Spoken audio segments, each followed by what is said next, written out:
من يومين حصل مع أخويا موقف ربما هو الأغرب من ساعة ما وصلنا في مصر. باختصار شديد أخويا أخذ ميكروباص الأجرة ب6 جنيه ودفع للسواق عن 4 أفراد، فيعني لازم يدفع 24 جنيه، وكله لحد هنا تمام التمام. فأخويا دفع 25 جنيه، يعني لازم يرجع له جنيه، أيوة جنيه اللي هو هذا. لكن سبحان الله صارت معاه أغرب صدفة ممكن تحصل لأي مخلوق عايش في الغربة. السواق رجع لأخويا 10 شيكل.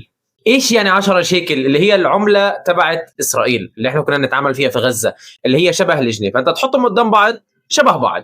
لكن الفرق انه هاي بتعمل 2 سنت، يعني 2 من 100 دولار، وهاي بتعمل تقريبا 3 دولار وشوية، يعني 140 جنيه. انت متخيل يا سيد الناس؟ والاغرب انه اخويا غزاوي، يعني فاهم، لو انه السواق قاصد يبعت له 10 شيكل. طبعا اخويا قال للسواق يا باشا دي 10 شيكل 140 جنيه، يعني لا انت انا دافع 25 ترجع لي 140، لا مش مزبوط. فالسواق قال له حلالك زلالك. فيعني اخويا اخذها، وبامانه يعني بالنسبه لنا هذا الموقف يعني اكبر صدفه ممكن تحصل معك. يعني السؤال يطرح نفسه، مين الغزاوي اللي ضحى بال10 شيكل، ومين السواق الغشيم اللي أخذها على إنها جنيه وبنفس الوقت مش عارف إنه هي قيمتها 140 جنيه؟ ففي كذا سؤال هيك ممكن يخطر في بالك، فاللي هو إيش الصدفة هاي؟ أنا لحد هلقيتها كل هياتنا مصدومين من الموضوع، أي حد بقول له الموضوع يبقى يقعد يضحك من هنا لبكرة، يقول لك سبحانه. فموقف ببين إنه كل شيء في هذه الدنيا ممكن،